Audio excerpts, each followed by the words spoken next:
Hello everyone, welcome back to Pease's Junction. This is the second episode and today we're going to look at the Flying Scotsman. It's a big 462 Pacific and it's probably the world's most famous steam engine. Now this model has a programmable digital microchip and it's fitted with TTS sound. So before the running session we thought you might like to see how all that works. There's a lot you can do with the sound, but the thing is to try and synchronize it with what you see happening visually and try and make a little movie out of it. So we'll just run through a couple of the more common sound effects that we use. There's usually about 20 of them. But first of all, we need to select the channel that this engine's on. Scotty's on number 1. So now we've got control of that. We might want to start with some coal shoveling noise, although it's unlikely we'll be able to hear the fireman shoveling coal from this distance, but there you go. We put the steam on and switch the coal shoveling off. And we shoveled a bit too enthusiastically. We'll probably get the safety valve blowing.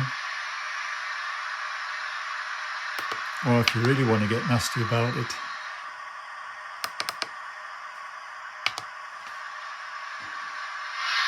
yeah, the cylinder noise.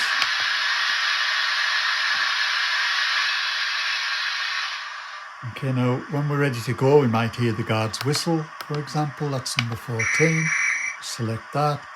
We turn the regulator up. The train will begin to accelerate. We can put some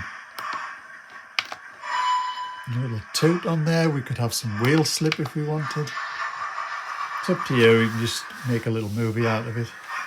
And the train's digitally programmed. You can decide how fast you want it to accelerate and decelerate. Program that in. Quite simple to do. And there you go. Once it's going, you can have quite a nice variety of whistles. And when you want to slow them down, you just turn the regulator down and maybe have a little bit of brake squeal as it comes to a halt. A nice effect there. Some excess steam noise. And you can switch it off.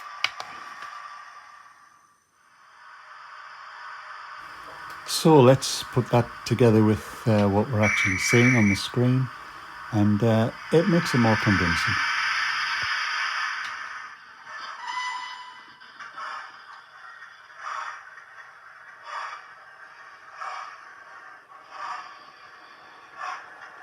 And a bit of information while that's actually running.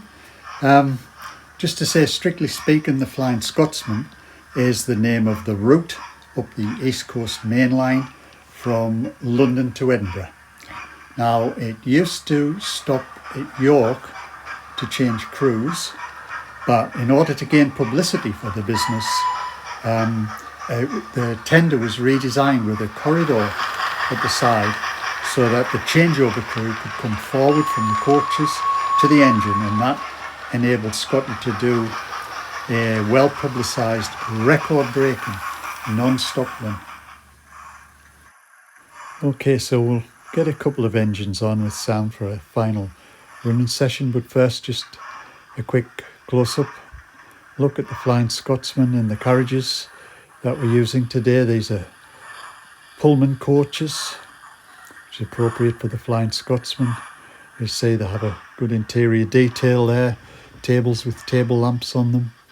There's 3 coaches all together in the rake, and of course the back coach is the brake coach with the secure guards compartment at the back. We also have some light up coaches with individual table lamps. You'll see more of those in the final video, video 12, when we do a night running session. So let's get the J36 Maud out on the track. There's a whole video about this engine, and it's hauling some NER Coke wagons and the Peasers Junction wagon. Understand it's pre-group and it's a different era really, but it's a lovely little engine and it's got sound.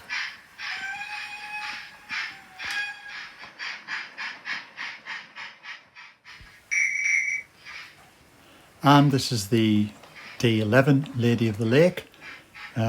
She's hauling some pre-group and 4 and 6 wheel coaches. These are light up coaches. Again, you can see these in the final video when we do a run in the dark. And there's a whole video about this engine too. So let's get her out of the branch line and out on the main line, let them run.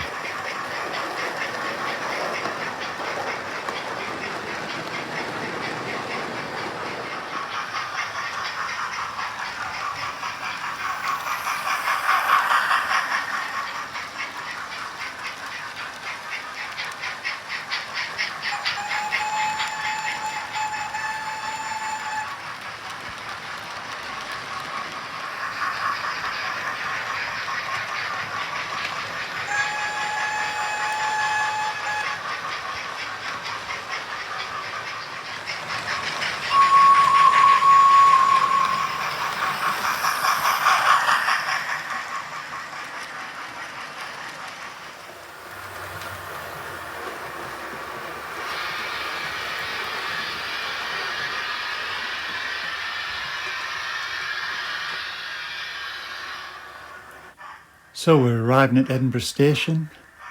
Waverley seems to have shrunk a bit.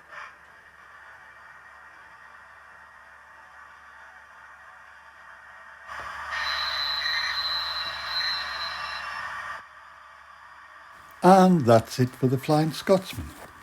But we'd like to invite you to have a guess at how we got the smoke effect in this picture.